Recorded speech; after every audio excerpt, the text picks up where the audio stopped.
Thank you, everybody. It's my pleasure to talk a bit about one of the most exciting things that we have going on in the solar system right now. The Lunar Reconnaissance Orbiter, launched in 2009, has been orbiting the moon now for over 8 years.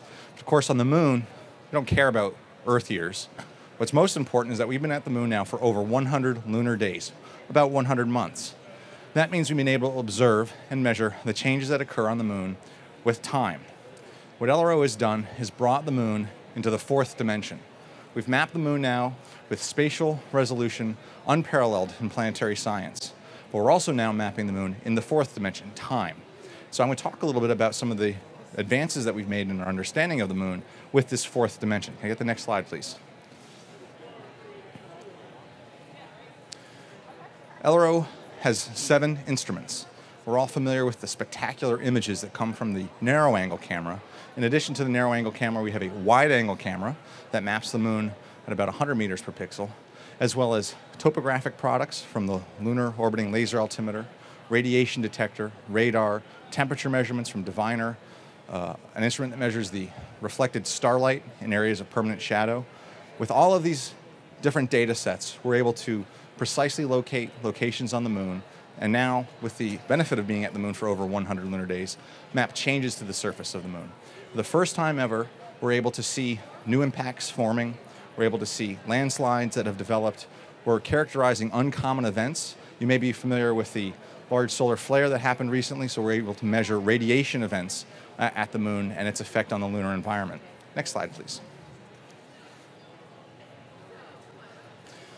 This is a wonderful visualization of basically a day in the life of the moon using both topography from our instrument as well as the wide-angle camera color.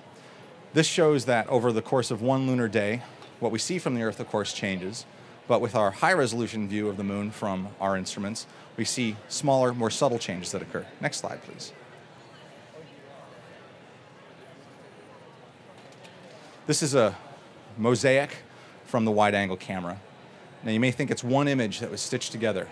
Indeed, this is hundreds of images that have been stitched together. Because we've been able to orbit the moon for so long, we're able to develop one of the most amazing photometric data sets of any planet in the solar system. And so this seamless mosaic really highlights not only the wonder and the splendor of the moon, but also the richness of our data set.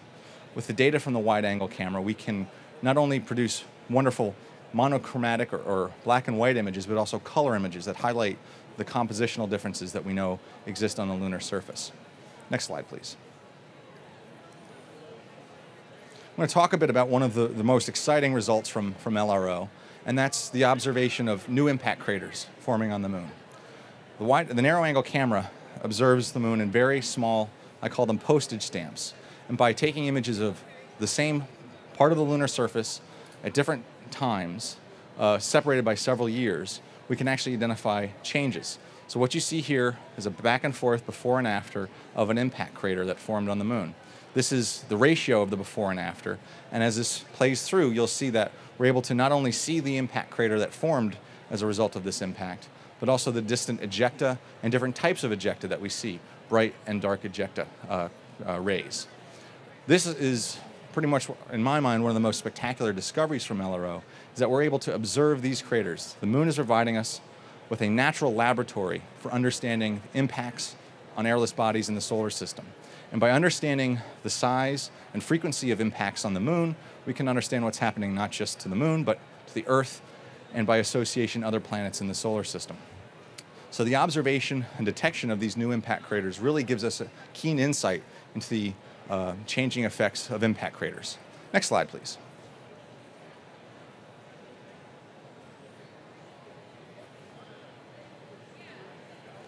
One of the other benefits of being at the moon for now over 100 lunar days is that some of our instruments, which accumulate data rather slowly, have been able to build up a really rich and robust data set. This is a map of neutron suppression, or really water, near the lunar south pole. You can see several features that have been identified here. Shackleton is right at the lunar south pole, and these blue colors indicate areas where we determined through the LEND instrument areas of hydrogen enhancements. Cabeus, for instance, is where the L-Cross experiment impacted the moon back in 2009. And so from these sorts of maps, we can make predictions of the rate at which water might be moving across the lunar surface, as well as areas that would be rich targets for future exploration. Next slide, please.